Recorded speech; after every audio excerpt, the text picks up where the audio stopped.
Hey everyone, Derek Floyd here, Beautiful Now podcast with the Chasing the Impossible segment. We're back again, but I've got the pleasure of bringing on a brand new guest to the Chasing the Impossible segment. A good friend of mine who started up a company that you may have heard about, who helps songwriters get themselves out there and helped create a network of songwriters to be together. His name is Clay Mills. Clay, you there, buddy? I'm here. Clay, good to see you, man. So I'm glad you could come on Chasing the Impossible. Yeah, glad to be here. Awesome. As we get started, as you guys already know, if you are enjoying the podcast or enjoying the segment, please hit a like or a subscribe so you can see that beneath to keep the content flowing for you. And we want to talk about what Clay's going to be doing with Songtown too. So make sure you hit Clay, give them the direction or the URL for your site as well. Songtown.com. Oh, super easy. That's it, huh? Okay. Well, that's Songtown. way too easy. That's way too easy. Yeah. So, as usual on Chasing the Impossible, we like to try to talk to people who have done successful or what they seemingly be impossible things and figure out how they did it because you can do it too. So, Clay, tell me a little bit about what you've done over at Songtown. At Songtown, gosh, we started out about 7 years ago as a Facebook page, and I wrote a daily blog, just kind of trying to let people know what it was like to be a songwriter. And after about a few years and 700 and something blogs, people started requesting that I teach some classes and maybe start a website. So we started a website, and we've had through the last 5 years over, I'd say, 20,000 different songwriters, members at one time or the other. And Wow. we've had members go on to get Tim McGraw cuts and staff writing deals, record deals. One right now has a big pop cut out with several million YouTube views. So Wow. I mean, Wow. it's Well, you skipped a big step there. How did you become a songwriter? And I guess the better question is, was Songtown always your dream of your impossible, or was the songwriter part of it your impossible part? I mean, I've been a full-time pro songwriter for over 30 years. And That's 30 years, not that old, man. Come on, help me out. Songtown's my second love. Okay. And I don't want to put one above the other. I love songwriting. Sure. And I love helping songwriters. So they're both equal in my heart. But I was truly a kid growing up on a farm in Mississippi, and No way. I, for some reason, just liked to write songs when I was little. I didn't know. You were small, like young child, like 10, 12, 13 kind of thing? Yeah, like when I was 7 or 8. Wow. I had uncles who played in a band, so I would watch them rehearse, and I thought it was really cool, but growing up on a farm, I knew nobody in the music business. I didn't really have a lot of money. So at that point, yeah, it probably was impossible, but at 19, I moved to New York City and started chasing that crazy dream of being in the music business. So even when you were 7 or 8, in your mind, the dream was always, I'm going to be a songwriter. That's it. I'm going to do Yeah, this. it wasn't even a conscious thing. It's just I did music and I love music. So I thought I would move to New York and try to become, at that time, I was thinking a recording artist. And one thing led to another. I mean, it was hard. There was one weekend, I remember it was a Friday, and I had no money to get me through till Monday when I got my paycheck for working in this music store. So I remember walking into a karaoke club and sang a song, and the owner came up to me and he goes, tell me your story. I said, well, right now I'm kind of waiting till Monday so I can have enough money to buy food.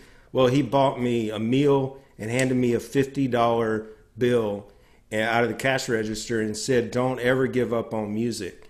And things like that along the way kind of helped me, and I started out writing jingles in New York. Got my first job as a songwriter. It was writing commercials, for TV commercials, writing the music and programming the music, playing Wow. tracks, Wow. guitar, and yeah. I never knew this about you, Clay. See, I've known you for a long time. I didn't know this part of the story. So you identified early that music was your passion, even though you weren't 100% behind it. All of a sudden, it blossomed and you started to kind of travel and you went to New York to try to pursue this thing. Yeah. You got there But what was the fuel that kept you going? What made you say, no matter what, I'm going to do this songwriting thing? I just loved it. So I got a job in a music store. I was around music, and I saved up enough money and I started a recording studio. And a buddy of mine, he had too many clients, so he would send me all the clients he didn't really want to work with. Too And many then, clients? Is that such a thing? yeah, he was doing some big records, and I kind of met him, and he started sending me the clients that were kind of a pain to deal with, and so that helped me get started. And that was back in the days. I was one of the first people in New York to use a computer to program tracks. Wow. So The beginning of Pro Tools, right? it was before Pro Tools. Pro Ooh. Tools was like 2-track at that time. Oh, wow. Pre-Pro Tools. That's like Yes. pre-dinosaur to us musicians, right? I hooked up all my MIDI gear through SMPTE code to an 8-track Empty. reel-to-reel machine and programmed all the tracks using an Atari computer. Later, I got a Mac, but yeah, it was all kind of pre-Pro Tools, right before Pro Tools. Wow. Wow. That's so crazy. So I hear you say that it was more about the love of music. And I talk to a lot of musicians, a lot of producers when I do Chasing the Impossible. And the first thing they say is, it's all about the love, man. They Yeah. do it because that's what they love and they're passionate about. And it feels like that's the real reason. That's their real fuel almost every time from a musician. Is that true? Yes, and for me, it wasn't just a love for music, it was a love of writing songs. And so I just always felt that whenever I was doing music, even when I was writing for jingles for TV commercials, it was still about creating a song. And so that has always been my first love, songwriting, and musicianship kind of my second love. Well, okay, so you got out to New York. You're a songwriter, so to speak. And I don't want everybody to think they're just going to move to New York and become a songwriter tomorrow. You had to do some homework here. You had to figure out how to make this work. You had some natural ability, of course. You God-given abilities to write a song. But wasn't there some kind of mechanics you had to actually learn the art of songwriting? Wasn't there homework involved? It was, but it was a trial and error. I didn't become a full-time songwriter with hits and stuff till I was in my 30s. So it took me a long time to figure out how to write a great song. When I first started writing, and that's something I think is important. When you have a dream and you first start chasing it, you got to be prepared to be really bad at it at first. It's not, Well spoken. there's this gap between, okay, here's my dream, here's me, and there's all this space in between that you're just going to suck for a while. It's. I love the way you phrase it. You're just Even going to if suck for a while. You're going to have to work it out.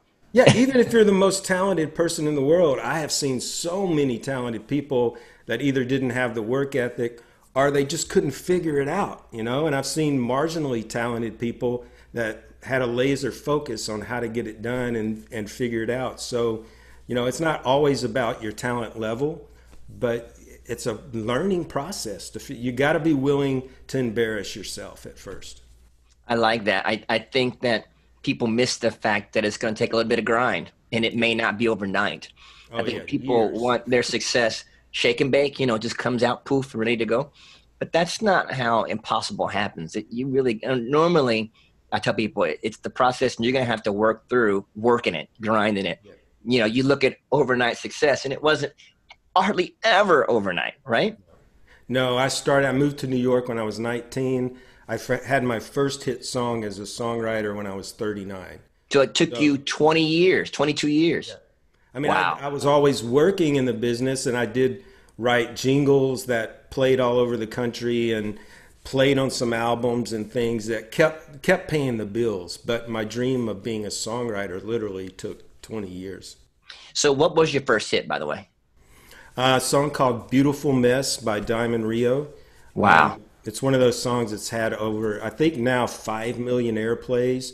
And by streaming standards, 5 million is a small number. But, mainstream radio, Sure. man, 5 million is huge. And it's I have a couple of songs that are in the top 500 list for all-time great country songs. So Beautiful Wow. Mess was one of them, yeah. What's interesting? You said in streaming standards, 5 million is like, oh, it's no big deal. Isn't it interesting how music as a whole, the consumption of music has completely changed. You Right. know, 20 years ago, 30 years ago, you went to the store, you bought a record, you put on the phonograph, or you bought a cassette, or even, no, it was even DVD. You bought a CD and you Right. put it in your CD player. Now, you even get in your car, there aren't any CD players in cars anymore. Everything is iPod, everything is Spotify. Yeah. How has that changed what you do? And it is hard. It really is. Radio is still mainstream. Terrestrial radio is still where songwriters really get paid for their craft. And so thankfully that's still going on. Streaming, Spotify and that stuff, they haven't caught up. They're not paying songwriters. In Yeah, fact, who gets paid with that? the record labels Wow. and the publishers and the songwriters are not caught up to speed in that technology yet.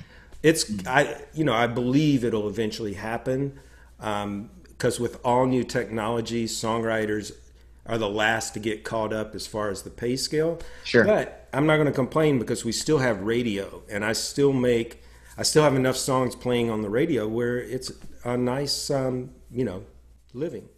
Well, I think what I'm concerned about, and I'm deviating off the topic because this concerns me and concerns a lot of people out there that wants to be a songwriter, is that the like you said, the way music is consumed has changed. So you don't go buy a CD, and CDs were part of the big thing. And you can get a 2 million, 3 million stream single and not make enough money to eat on. I've seen some artists that really have done a great job and got some great feedback. What do you tell that artist that's coming on to Songtown saying, hey, you can still make a great living as a songwriter? What do you tell them? Well, right now, the reality is there's not going to be CD sales anymore. So you really have to focus on writing for radio. And that's pretty. I went to ASCAP Awards last year. 40% of the awards given out that night, and they give out probably 150 awards. 40% of those were by first-time award winners.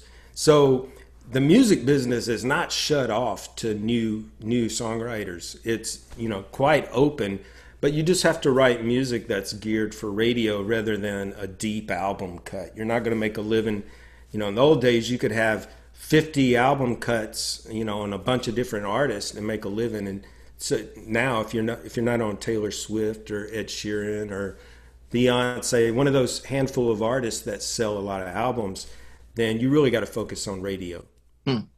Which brings us to another part of the process. When you're out there grinding it out, you got to be prepared to fail. You got to be prepared to not make it sometimes. It's part of the process, no? Yeah, you do. And it's just a big learning thing. But it's something about, I think, the universe, if it sees you trying and it knows you're not going to give up, it's kind of like you bend the universe to your will. Just depending on your beliefs. I just think you have to convince God, you have to convince the world, you have to convince everybody that you're for real. And, if you can change your mind and give up overnight, no one's going to take you serious. So I have a phrase with some buddies, and when we were starting out in the music business, we said, burn your bridges, no retreat. Burn your bridges, no retreat. Meant that there was only one way to go, that was forward. And there was no going back. And I'm not suggesting everybody live by that rule. It's hard. I was trying to make it in the music business. I had a wife. I had a newborn baby when I got my first publishing deal. I lost that deal a year later. And it's difficult, but I was not ever going to go back to anything but being in the music business. I was stubborn. So I hear you saying sometimes you gotta go forward every time. Yeah. You don't look backwards. Even as you fall, you got to get back up and keep going. You can't fall backwards, so to speak. You got to fall forward. You fall forward, yeah. and you begin to learn from the mistakes. And I think even as you said it, you were 18, 19 years old. You went to New York. It took you 23 years to get that first hit. There was a lot of falling involved, right? There was a lot of suck. You said sometimes you just got to suck. So there was a lot of suck in there, no? Yeah, how much embarrassment is it to have a wife, a newborn kid, and you lose your job and you've got no new job on the horizon? So you dig deep and you find a way to keep going forward, and that's what I believe. You never give up. You always got to feed your family first. You got to take care of your family, and so once you have that taken care of, I would not sleep at night. I would work during the day and I would stay up all night doing my next demo to pitch to my next publisher. It takes all that, doesn't it? It takes the dedication. It takes the grind. It takes all of that. And at the end of the day, every person that I've talked to says it was all worth it. You have to just trust the process. Is that how you feel? Yeah, yeah. You do have to trust, and it's hard. I don't know if I ever could say I totally trusted, but I just didn't think about it. I just kept blinders on and went forward and kept my eye on my goal. And I'm faith and having trust is something I have to work at really hard, but I did have enough faith and enough trust to keep going and never give up. So here's fast forward back to the original question, which was Songtown. You went from I'm going to be a great songwriter to I'm going to talk and blog about songwriting to people saying, hey, can you help me be a good songwriter? Right. And how did that whole thing come to be? What made you go, I'm going to start a website for this? Because you said people were asking you for it, but you thought, can I really do this? Yeah. Well, Marty Dotson and I officially started Songtown together. He's another hit songwriter. And we were talking one day about all these websites popping up, taking advantage of songwriters and artists saying, we'll make you a star, or we'll make you a hit writer. And people with no credibility they're calling themselves gurus and they've never done anything in the business. And so we thought, we were laughing, why don't we start a Facebook page and tell how the business really works, and people can send us songs. If the songs are not any good, we'll tell them it's not any good. And it was that honesty that allowed us to gain a following and gain the trust and build a community. And so the website, we didn't know. We built the website, invested a lot of money into it. And the first month we had 500 people sign up. So it was kind of like build it and they will come. But yeah, pretty much. We had 2 or 3 years of Facebook, just being honest with people and telling them the real deal. And people appreciated that and they signed up for the website. And on the website, we have thousands of videos now, lessons, courses on songwriting, interviews, over 200 hit songwriter interviews. I mean, it's just a wealth of knowledge for people. So you became successful, and there goes my dog. I'm going to have to edit that out. Thank you, Spock. Hey, Spock. All right. He barks at everything across the sun. Anyway, so you got the site with Marty. You guys built this great following on Facebook. Yeah. And did you start to corral other songwriters that you knew to come on board? Did it grow like that, or how did that whole thing become? Slowly, yes. Over the last 5 years, we put together a team of publishers. We have publishers that work with our writers to help them get their songs pitch ready. We even now have a song plugger that takes our best songs and pitches them. We're right now got a hold on a Blake Shelton project that we're got our fingers crossed that it makes the album. So yeah, we've got publishers, songwriters who teach for us. And the most important thing is Marty and I personally know just about every member. It's a family to us. So we care about members. If somebody's, having a hard time with something, they can email us. We get right back to them. That makes a difference. Makes a difference, the personal touch.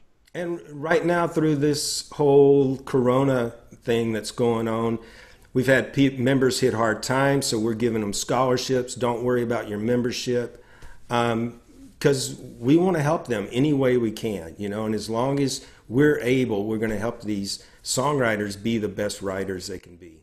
That's so awesome, man. It's almost like it's a gift back. You created the success, you worked hard, you earned it, you walked through the process, and then you came back and said, how can I help others? Which, of course, that's when I feel like you get the most blessed, when you're pouring out and giving back. So just what a wonderful story to hear that. And I know that you put in the time and you were able to take your mastery of something and build a machine that would continue to make that work. I think sometimes people miss that part when they get something they're really good at, or they just maybe want to just do one thing at a time. They can take what they're good at and multiply that in some way, shape, or form, then becomes even more success or more lessons of you. What do you think about that? I think for us, the difference, and there have been a lot of songwriters that have tried to start websites, and generally they put the focus on themselves, where our focus is on our members and helping our members. And yes, I've got 30 years of songwriting. I've got 16 ASCAP awards. I've got all this stuff, Grammy nominations, but I'm not the star of Songtown. I am just helping you become a better songwriter. So our focus is really on helping people. And with that mentality, it's grown on its own. Like, we've done very little things like advertising. Yeah, it's grown organically, because I've never seen an ad for you. Right. Yeah. That's pretty amazing. You didn't have to go, come see me, come see me. People are still finding their way to you. I think that's the whole secret. There's, and that's part of the social media craze is selfies and look at me, look what I'm doing. And I just think that is not going to ultimately get you somewhere. At some point, you have to have something that's real, that people talk about, that people go, hey, come check this out. I love Songtown. They're really helping me. They can help you. That's way better than, somebody coming on your screen and going, hey, I'll show you how to make six figures. And they're waving their arms. And, those are marketing people. Those are not, people that know how to do what they're teaching. They know how to market well. Well, you've inspired me, and I've got some songs I'm going to send to you now, because now I'm thinking, hey, maybe Clay can help me. As you know, I'm a songwriter as well. I haven't been able to write as much as I'd like, and I know, like you said, it takes working on it. But you've inspired me to get back to it. So thanks for taking a few minutes to talk to me about living that dream and getting back to it and making the love happen again. So thankful for that. Thank you for having me on.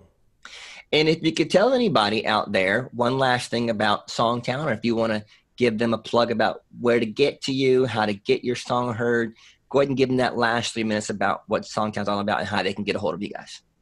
Songtown's community, coaching, and connections. So big part of songwriting is having a community, some support, people to co-write with, people to inspire you. Once you have the community, we coach you on writing your best songs. And then when you're ready, we'll hook you up with the industry to hear your music. So, it's not a ridiculous cost. It's not like thousands of dollars every year. No. It's $197 a year, which is like 13 something a month. Oh yeah, come on, you guys songwriters spend that on a night on a couple of things of beer. So, you can not have the 2 beers and pay for your songwriting community for $14. I think that should be your marketing ad. 2 beers or songwriter. Which one do you want? And is that not good? Did I just not give you a great plug? Yeah. How much is your dream worth to you? Yes. Exactly. And then you have a picture of a 6-pack, and then you have the Songwriting ASCAP Award. Which one do you want? Yes. I'll hold up 6 ASCAP awards, and then you can hold up a 6-pack of beer. See, I just gave you the perfect marketing. I'll take my check later. There you go. Well, Clay, free Songtown membership. I think you already have one anyways. Well, man, I sure do appreciate you stopping by and talking to my subscribers about chasing the impossible. You actually showed them that they can do it, whatever it may be. Yours was chasing the song and creating Songtown, but there's so many other impossibles out there. And I think the theme just continues to be, you're going to have to grind it out. Don't give up. Keep going. But there's always a different way to get there. So I appreciate you sharing your story. And if there's anything we can do here at Chasing the Impossible, always let us know. We look forward to seeing you again soon. Sounds good, buddy. Take care, Clay. Take care, guys. We'll see you next week on Chasing the Impossible.